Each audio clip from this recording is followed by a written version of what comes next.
Jake Miller pressed his back against the cold stone wall and tried to control his breathing. The sounds of weapons fire echoed through the ancient temple ruins, but they were getting farther away. His team was gone. Captain Grant had ordered everyone to fall back to the ship when the peace talks turned into a massacre, but Jake had been separated during the chaos. The planet Kepler 44-b was supposed to be humanity's greatest diplomatic success. After months of careful communication with the native Vellani species, both sides had agreed to meet in this sacred place to sign a historic alliance. Jake had been there as the mission's chief medical officer, ready to help if anyone got hurt during the ceremonies. He never expected to be running for his life through alien ruins, while explosions shook the ground beneath his feet.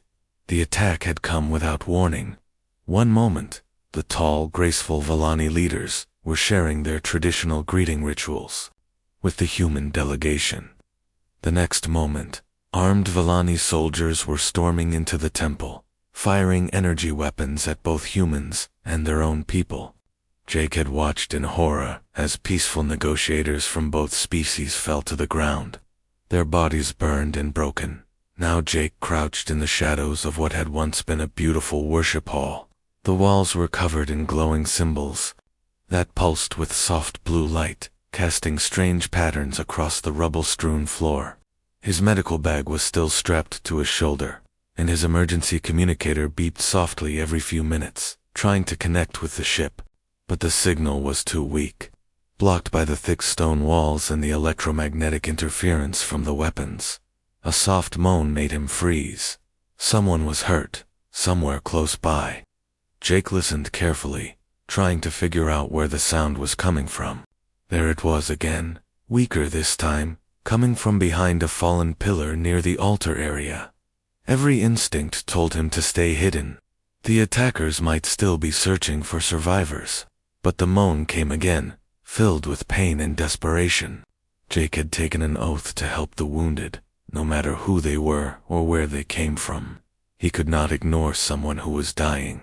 Moving as quietly as possible, Jake crept toward the sound. Behind the massive pillar, he found her. A Vellani female lay crumpled against the wall, her long silver hair matted with dark blood. Her pale blue skin had angry red burns across her chest and arms, and one leg was bent at an unnatural angle. She was young, maybe the equivalent of a human in her 20s, and she was barely conscious. Jake recognized her from the peace ceremony. She had been standing with the high-ranking Vellani officials, wearing ceremonial robes that marked her as someone important. Now those robes were torn and stained, and she was dying. For a moment, Jake hesitated. This was one of them. Her people had just tried to kill him and everyone else from Earth. But as he looked at her pale face twisted in pain, he saw not an enemy, but a patient who needed help. His medical training took over. Jake knelt beside her and opened his medical bag. His hands moved quickly and surely as he pulled out his portable scanner and ran it over her body. The readings were bad.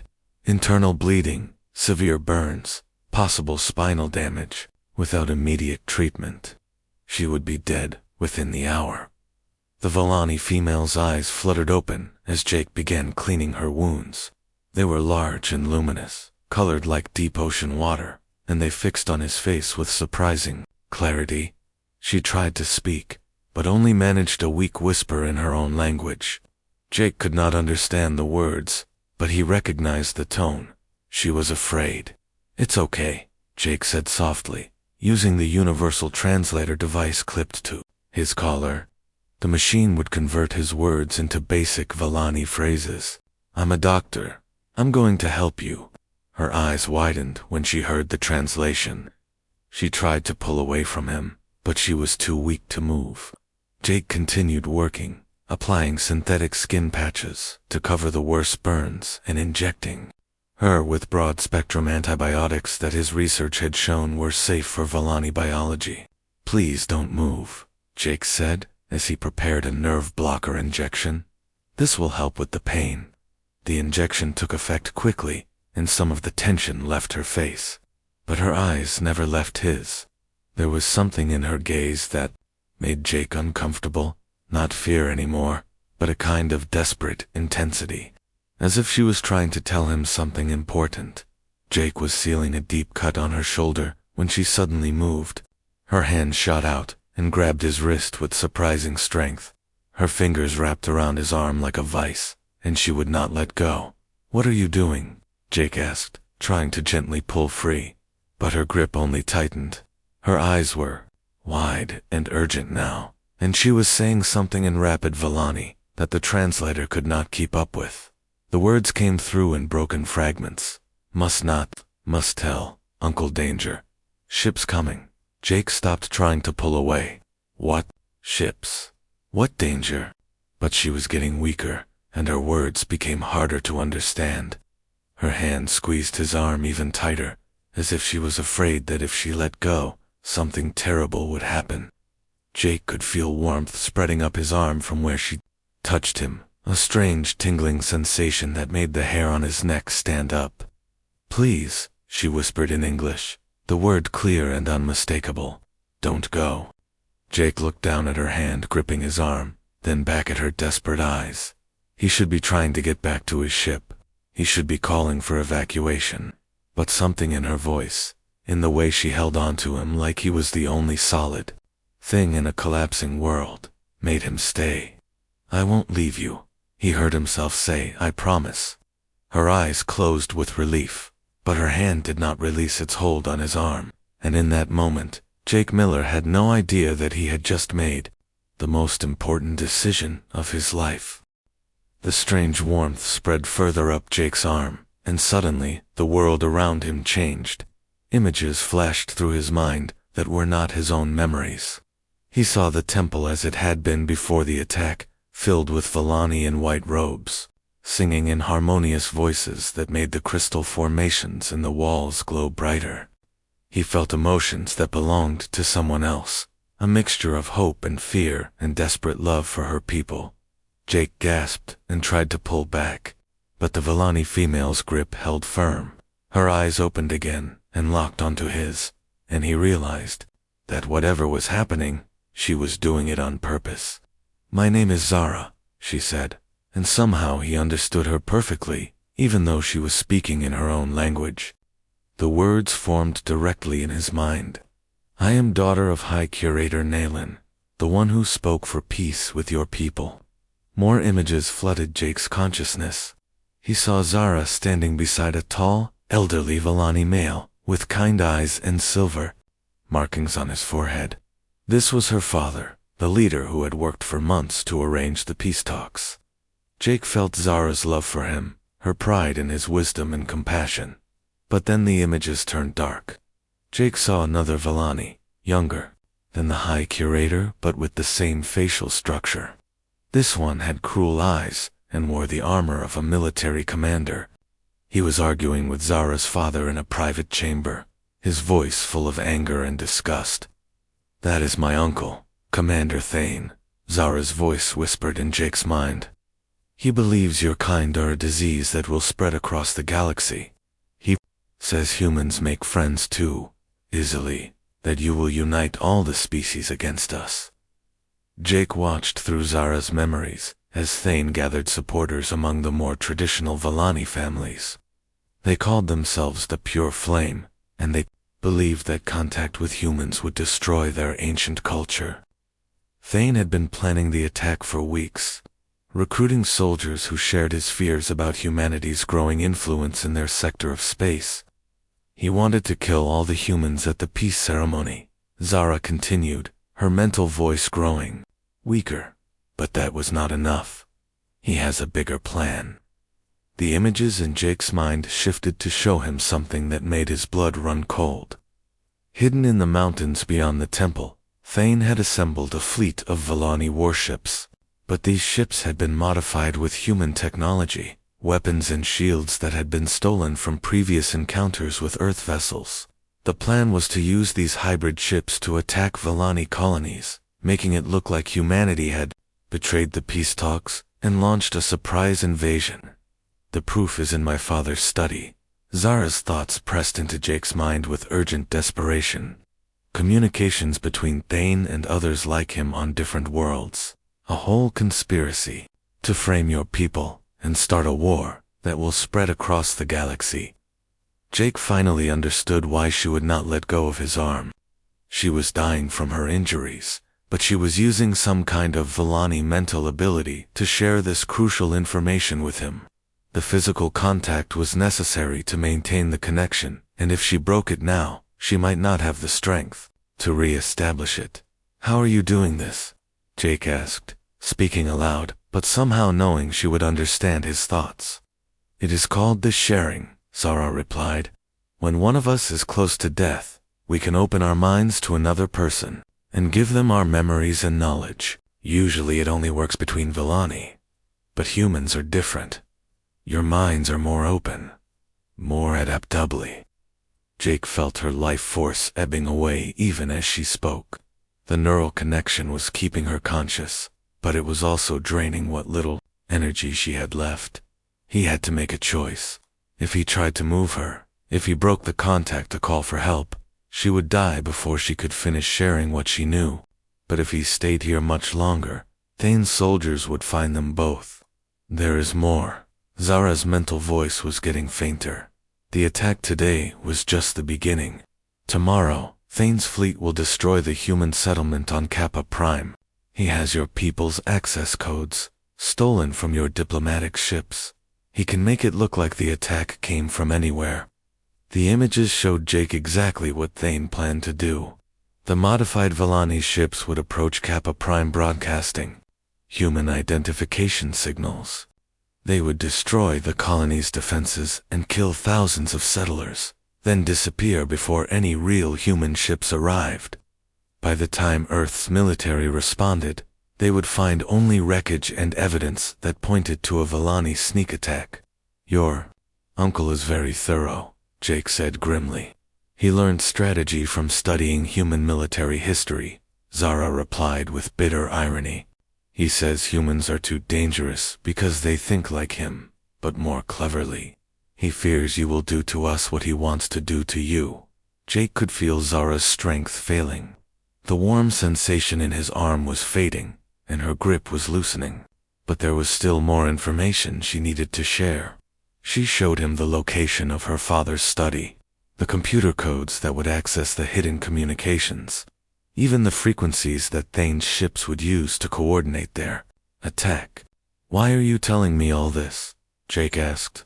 "I'm just a doctor. I can't stop a war." "Because you stayed," Zara answered simply. "When I asked you not to go, you could have left to save yourself. But you stayed to help someone who was your enemy just hours ago. If there are more humans like you, then my uncle is wrong about your people." Jake felt tears on his face, though he was not sure if they were his own or part of what he was experiencing through the neural link. Zara's memories showed him her childhood, growing up in a family that valued learning and peace over conquest. Her father had taught her that wisdom came from understanding others, not from fearing them. "Your people and mine could be great friends," Zara continued. "We have knowledge of biological sciences that could help humans live longer, healthier lives. Humans have engineering skills that could help us build better cities and explore space more safely. Together we could do things that neither species could accomplish alone." "Then we have to stop your uncle," Jake said. "Yes," Zara agreed, "but I do not think I can hold on much longer." Jake looked down at their joined hands. Her blue skin was growing paler, and he could barely feel her pulse at her wrist.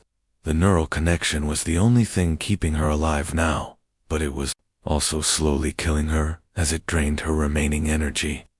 "What happens if you let go?" Jake asked. "I die," Zara said simply, "and all the information I have shared with you stays locked in my memories. Your people will never learn the truth about what really happened here." Jake made his decision. He activated his emergency communicator with his free hand and began broadcasting on all frequencies, hoping that somewhere out there, Captain Grant and the rest of his team were still alive to hear him. "This is Dr. Jake Miller," he said into the device. "I have critical intelligence about the attack on the peace conference. The Villani are not united in this action. There is a conspiracy to frame humanity for future attacks on Villani colonies.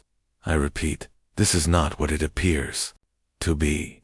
He could only hope that someone was listening, because Zara's grip on his arm was getting weaker, and he was running out of time. Jake kept broadcasting his message every few minutes, while Zara's life slowly faded in his hands. Her breathing became more shallow, and the neural connection flickered like a candle in the wind. Through their link, he could feel her consciousness drifting away, but she fought to stay aware long enough to share the last crucial pieces of information. "The codes for my father's computer," she whispered in his mind, and Jake felt a stream of numbers and symbols burn themselves into his memory, and the location of Thane's hidden base. "Your people will need proof of what I have told you." Hours passed in the ruined temple.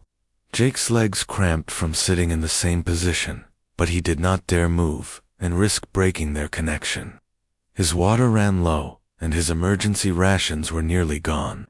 Still, no response came through his communicator. Either his team was dead, or they were too far away to receive his signal. As the alien sun began to set outside the temple, casting long shadows through the broken walls, Jake heard new sounds. Footsteps, many of them, approaching through the ruins. His heart pounded as he recognized the distinctive rhythm of Villani military boots marching in formation. Thane's soldiers had found them. "They are coming," Zara said weakly. "You must go now." "I'm not leaving you," Jake replied firmly. "If they capture you, they will torture you for information about human military plans. Then they will kill you and say you died fighting against peaceful Villani civilians. It will be more evidence for their lies." Jake looked around desperately for another option. The temple had several chambers, but most were too damaged to provide good hiding places. The marching footsteps were getting closer, and he could hear voices giving orders in the Villani language. Then Jake's communicator crackled to life with a familiar voice. "Jake, if you can hear this, we're coming to get you." It was Captain Lisa Grant, his commanding officer. "We tracked your signal to the temple ruins. Hold your position and stay quiet." Hope flared in Jake's chest, but Zara's grip tightened on his arm. "Your captain is walking into a trap," she said urgently. "Thane has soldiers positioned all around the temple. They are using me as bait to draw more humans into the open so they can kill them." Jake keyed his communicator. "Captain, this is Jake. Be advised. You are approaching a hostile position with superior numbers. The temple is surrounded." Lisa's voice came back immediately. "Copy that, Jake. Can you get to a safer location?" Jake looked down at Zara, whose eyes were growing dimmer by the minute. "Negative, Captain. I have a wounded Villani civilian who cannot be moved. She has critical intelligence about the attack." There was a pause before Lisa responded. "Say again, Jake. Did you say you have a wounded Villani?" "Affirmative. She's the daughter of their High Curator, and she's been sharing information about a conspiracy to frame humanity for war crimes. I cannot leave her." Another pause, longer this time. Jake could imagine the conversation taking place among his team members. Protocol said that human lives took priority over alien civilians, especially in hostile situations. But Jake also knew his captain, and Lisa Grant was not someone who abandoned people easily. "All right, Jake." Lisa's voice came through the speaker with quiet determination. "We're coming in to get both of you, but we're going to try something different." "What do you mean, Captain?" "I mean we're going to do this the human way." Jake heard the sound of weapons being set down outside the temple, followed by Lisa's voice calling out in strongly accented, but understandable Villani. She was using the formal phrases for requesting sanctuary under ancient religious law, words that Zara had shared with Jake through their neural connection. "I am Captain Lisa Grant of the human exploration vessel Horizon's Edge," Lisa announced to the hidden Villani soldiers. "I come seeking aid for wounded persons under the protection of the sacred stone temples. I bear no weapons and mean no harm to any faithful person." The footsteps stopped, Jake could hear surprised voices conferring in whispers. Zara's eyes widened with amazement. She knows the old words, Zara said in wonder. No outsider has ever invoked temple sanctuary before. Is that good or bad? Jake asked. It means Thane's soldiers cannot attack her without violating sacred law. Even the pure flame would not dare to spill blood on temple grounds after sanctuary has been properly requested. Lisa's voice continued outside.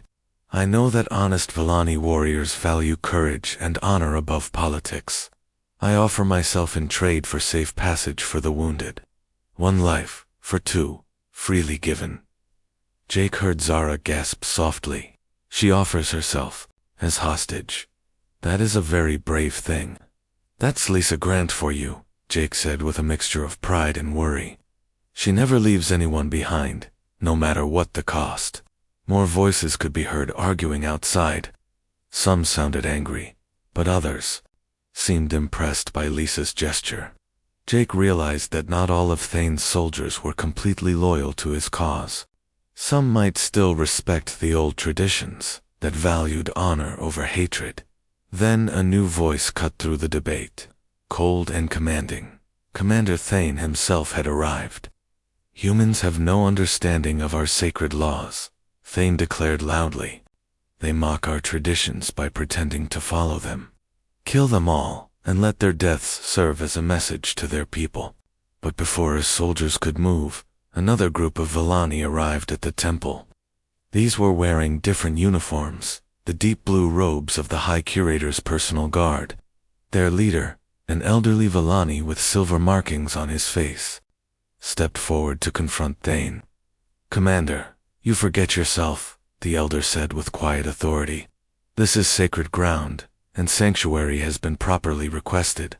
You have no authority here. Jake felt Zara stir with new hope. That is Commander Kalen, my father's chief of security. If he is here, it means some of our people survived the attack. Your father is alive? Jake asked. Yes, but badly wounded. Kalen must have brought him to safety, and then come looking for me. Tears began to flow down Zara's cheeks. I thought I would never see him again. Outside, the argument between Thane and Kalen was escalating.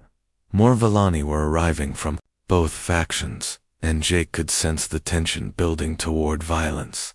But Lisa Grant was not finished with her diplomatic efforts. Commander Thane, Lisa called out, somehow knowing which voice belonged to the enemy leader. I challenge your honor before your own people. You attack wounded civilians and break sacred laws to serve your ambition. Is this the Vellani way?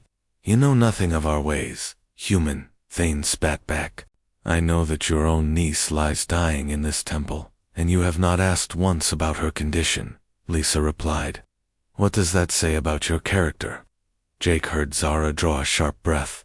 Through their connection, he felt her surprise and gratitude that a human stranger would defend her honor against her own uncle.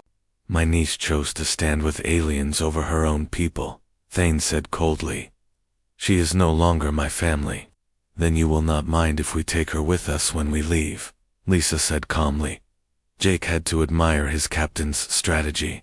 She was forcing Thane to either admit he cared about Zara's fate, or publicly disown his own family in front of his soldiers. Either choice would damage his authority. Kalen stepped forward again. The human captain speaks truth. Thane, your hatred has poisoned your judgment. I claim sanctuary for all wounded persons within this temple, human and Vellani alike.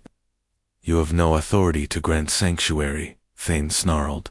I have the authority of the High Curator himself, Kalen replied, producing a glowing crystal pendant from his robes. Nalon lives, and he has sent me to recover his daughter. Jake felt Zara's joy flow through their connection as she saw her father's seal of office in Kalen's hands. But he also sensed her growing weakness. The neural link was consuming what little life force she had left. Zara, Jake said quietly, you need to let go now. Your people are here, and my captain is going to get us all out safely. You don't have to hold on anymore. Not yet, Zara replied with stubborn determination that reminded Jake of human resolve. There is one more thing your captain needs to know. Thane's attack on Kappa Prime begins in 6 hours. If she does not warn your people soon, thousands will die. Jake activated his communicator again. Captain, the attack I mentioned earlier. It's scheduled to begin in 6 hours at Kappa Prime Colony. They have human access codes and plan to make it look like a Volani assault. Lisa's response was immediate and grim. Understood, Jake. We need to get out of here right now and warn the fleet. But Thane had heard the transmission too, and his voice turned deadly. You have learned too much, humans. None of you will leave this place alive. The sound of weapons being raised filled the air around the temple, and Jake realized that their situation had just become much more dangerous. The sound of energy weapons charging filled the air outside the temple. Jake could hear Thane shouting orders to his soldiers while Kalen and the High Curator's guards tried to maintain the sacred sanctuary, but Jake knew that religious traditions would not stop a commander who was willing to murder his own people to start a war. We have to do something, Jake said to Zara. Can you teach me how to use your mental connection to talk to your father's guards? Maybe I can convince them that humans are not their enemies. Zara's eyes flickered with hope, but she shook her head weakly. The sharing only works when someone is close to death. It takes all my remaining energy to keep this connection with you. I cannot reach out to anyone else. Jake thought quickly. What about your brother? You mentioned him in your memories. Is he here with Kalen? Yes, Zara said, and Jake felt her consciousness stretch out through the temple.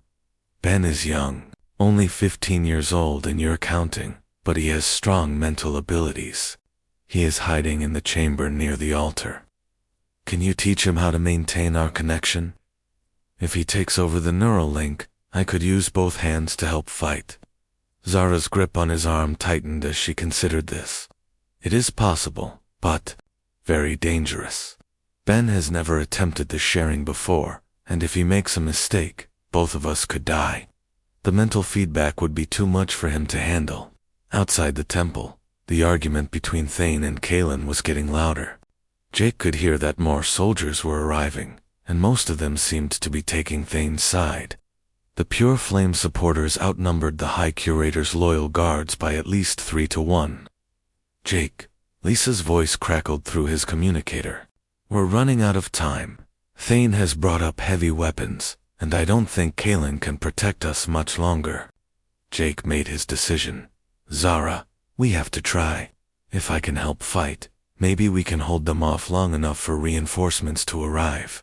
There will be no reinforcements, Zara said sadly. My father is too badly wounded to lead his forces, and most of our people are confused about who to trust after the attack. Thane has convinced many that humans are dangerous invaders who must be stopped. Then we'll have to convince them otherwise, Jake said grimly. He looked around the ruined temple chamber and spotted a young Volani male crouched behind a fallen statue. The boy had the same silver hair and ocean blue eyes as Zara, and he was staring at them with obvious concern. Ben, Jake called softly. Come here. Your sister needs your help. The young Volani approached cautiously. He was tall and thin like most of his species, but his face still had the softness of youth. When he saw Zara's condition, his eyes filled with tears. Sister, what has Uncle done to you? Ben whispered in their own language. Zara smiled at her brother with great effort. He has chosen hatred over family, Ben.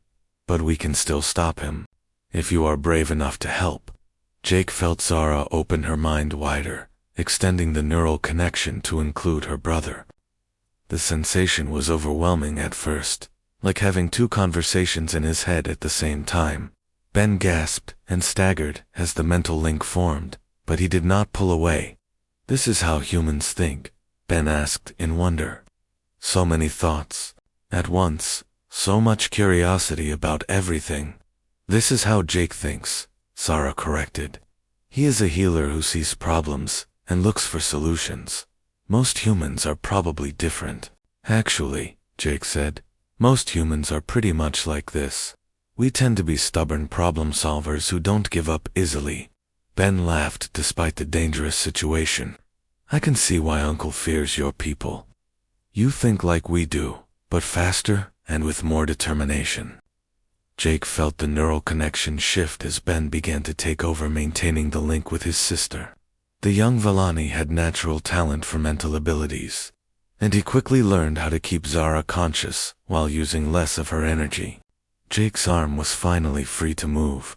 Can you hold her stable? Jake asked Ben. Yes, but not for very long. Maybe an hour before the strain becomes too much for both of us. Jake nodded and reached for his medical bag, but instead of pulling out more healing supplies, he retrieved a small device that most people would not expect to find in a doctor's kit. It was a military-grade pulse pistol, standard emergency equipment for medical officers on dangerous missions. You carry weapons? Ben asked with surprise. Sometimes helping people means protecting them from those who would hurt them, Jake explained. A doctor's first duty is to do no harm, but sometimes harm comes looking for us. Jake moved to one of the broken windows and looked out at the situation developing around the temple. Thane's soldiers had set up a perimeter and were preparing to assault the building. Kalen's guards were outnumbered and would not be able to hold them off for long. Lisa and her team were positioned near the main entrance, but they only had light weapons against Thane's military equipment. Ben, Jake said, I need you to help me understand something. When your people fight, do they have any weaknesses that humans could exploit? Ben looked uncomfortable with the question. You want me to help you kill Vellani soldiers? I want to help you save innocent people, Jake replied. Your uncle is about to murder thousands of humans at Kappa Prime, and he's already killed peaceful members of your own species. We need to stop him with as little bloodshed as possible. Through the neural link, Jake felt Ben struggle with conflicting loyalties. The young Vellani had been raised to respect military authority, but he also knew that what Thane was doing was wrong. Zara's thoughts added gentle pressure, showing her brother images of the conspiracy she had discovered. Vellani soldiers are trained to fight in formation, Ben finally said. They depend on coordinated attacks and overlapping fields of fire. If you can break up their formation, they become much less effective. Jake studied the positions outside. What about their armor? Any weak points? The power cells are located at the base of the neck, Ben explained reluctantly. A precise shot there will disable their energy shields and weapons. Thank you, Jake said. I promise I'll try to disable them rather than kill them if possible. Jake activated his communicator. Captain, this is Jake. I'm going to create a distraction. When you see the enemy formation start to break up, move your team to the eastern wall. There's a breach there that should give you better cover. Jake, what are you planning? Lisa asked with concern. Something stupid and dangerous, Jake replied. The kind of thing humans do when all the smart options are off the table. Jake positioned himself at the window and took careful aim at the nearest group of Thane's soldiers. His first shot struck the power cell of their squad leader, and the Vellani's armor systems shut down with a shower of sparks. The soldier fell, but was not seriously injured. The attack caused immediate confusion as the other soldiers tried to figure out where the shot had come from. Jake quickly moved to a different window and fired again, disabling another soldier's equipment. The precise targeting amazed the Vellani, who were not used to facing enemies who could hit such small targets at long range. Impossible, Jake heard one of them shout. How can they be so accurate? Jake smiled grimly. Human precision shooting was another advantage that their enemies had not expected. While Vellani weapons were more powerful, human training emphasized accuracy over raw firepower. But Jake's attacks were also drawing attention to his position. Energy bolts began striking the temple walls near the windows, filling the air with stone dust and crystal fragments. Jake had to keep moving to avoid being pinned down by return fire. Jake, Ben said with admiration, you fight like you heal. You see exactly what needs to be done, and you do it without hesitation. That's the human way, Jake replied as he reloaded his weapon. When someone needs help, you help them. When someone threatens innocent people, you stop them. Jake continued his precise attacks, targeting power cells and weapons rather than trying to kill. His strategy was working. Thane's formation was breaking apart as soldiers scattered to avoid the deadly accurate fire. Lisa and her team took advantage of the chaos to reach better positions. But Jake knew he could not keep this up much longer. His ammunition was running low, and Thane's soldiers were adapting to his tactics. Soon they would coordinate a rush attack that would overwhelm his position. Then Ben surprised him with an announcement that changed everything. "Jake," the young Villani said, "I can feel other minds nearby, strong ones, trained in combat. I think the High Curator's reinforcements have finally arrived." Through the neural link, Jake felt Ben's mental abilities reach out beyond the temple. There were indeed more Villani approaching, and these were wearing the blue uniforms of the High Curator's elite guard.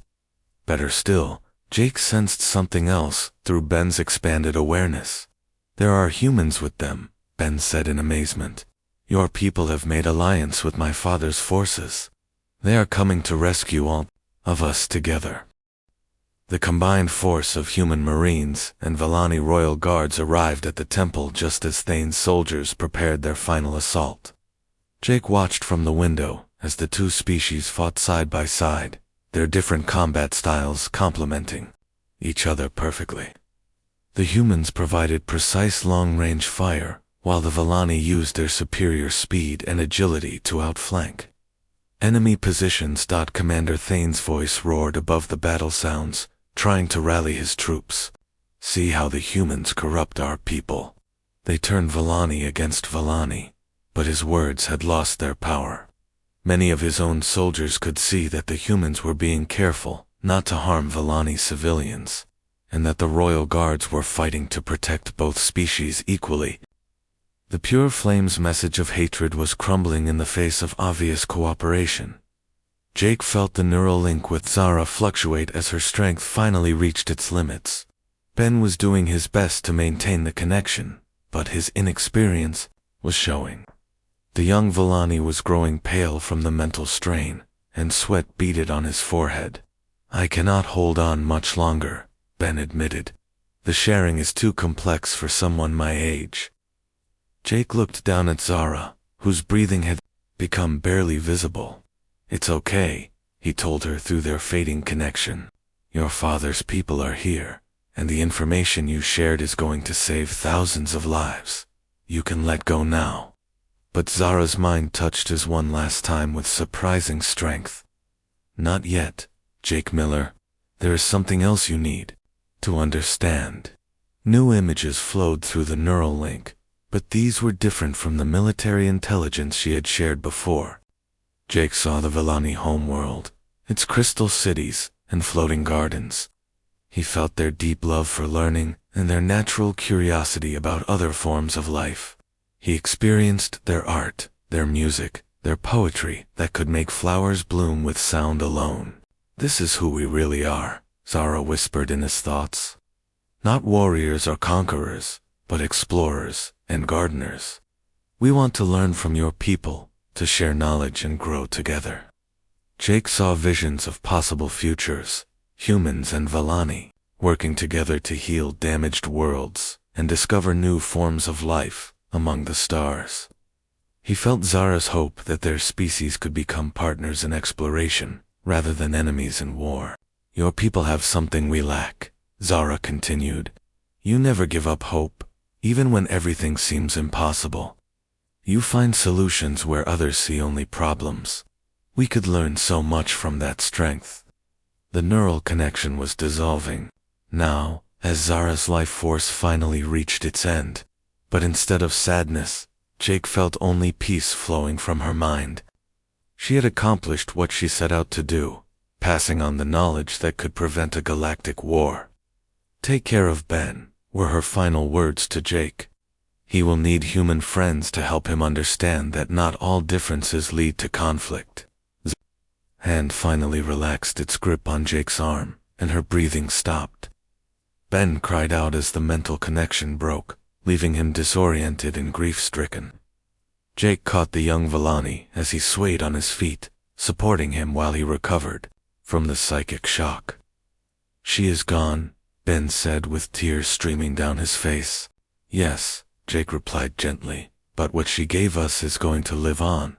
Her sacrifice will save countless lives."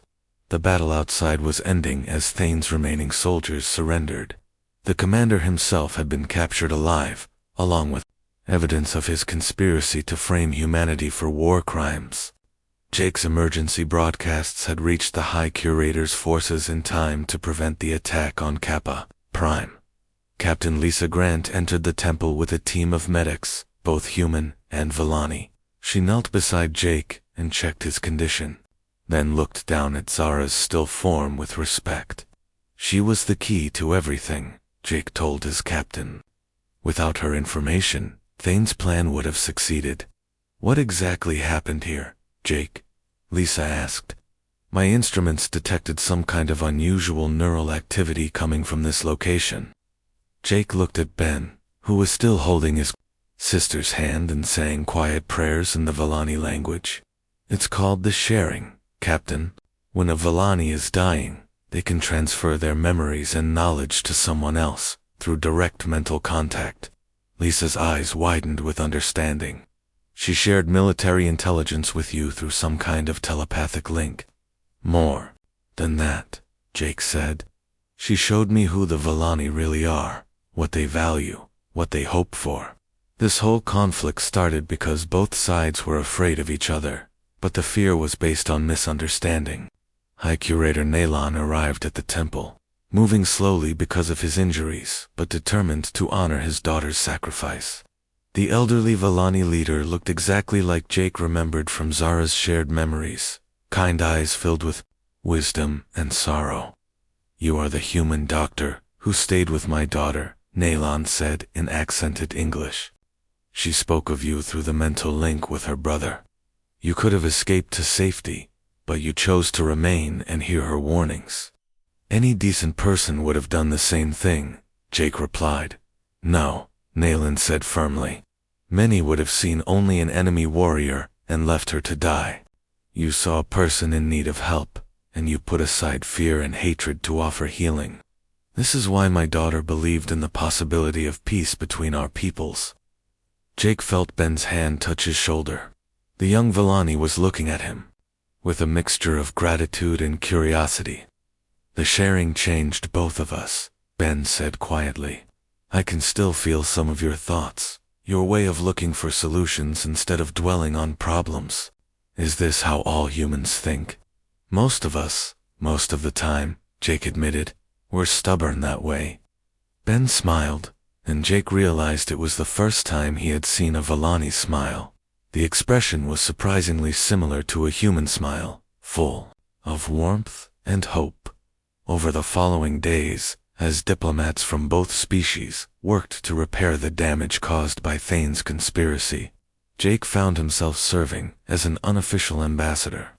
His experience with the sharing had given him unique insights into Vellani culture, while his medical background made him trusted by both sides. The neural link with Zara had left permanent changes in Jake's brain. He could sense emotions more clearly, and he had developed an intuitive understanding of Vellani body language and social customs. Medical scans showed new neural pathways that had formed during the sharing, connections that made interspecies communication easier. Ben experienced similar changes, developing an appreciation for human determination and problem-solving methods. Together, they became the first successful example of long-term mental bonding between species, proving that such connections could be beneficial rather than dangerous. 6 months later, Jake stood in the newly constructed medical center on the border world of Haven, watching human and Vellani doctors work together to treat patients from both species. The techniques they had developed by combining human medical knowledge with Vellani biological sciences had already saved thousands of lives. Ben worked beside him as a translator and cultural liaison, helping bridge the gaps between the two peoples. The young Villani had grown more confident and mature, but he still carried traces of human stubbornness that served him well in difficult negotiations. "Do you ever wonder what would have happened if you had not stayed with my sister?" Ben asked as they watched a human surgeon use Villani bioregeneration techniques to heal a patient's damaged organs. Jake considered the question. Thane's attack on Kappa Prime would have succeeded. Both our species would be at war right now, probably dragging other civilizations into the conflict. "All because you chose to treat her wound when you could have run to safety," Ben observed. "And because she chose to trust me with her most important secrets," Jake added. "The sharing works both ways.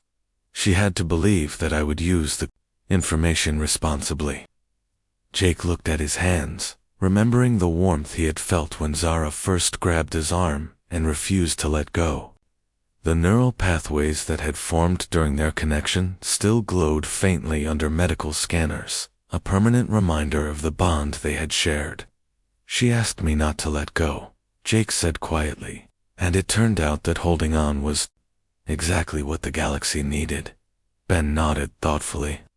"In our language, there is a saying that means the hand that heals builds bridges between worlds. I think my sister understood that better than any of us." Jake smiled as he watched human and Villani medical teams working together with perfect coordination. Sometimes the most important decisions were also the simplest ones. When someone asked for help, you helped them. When someone asked you not to let go, you held on. And sometimes, if you were very lucky, holding on could change the entire galaxy.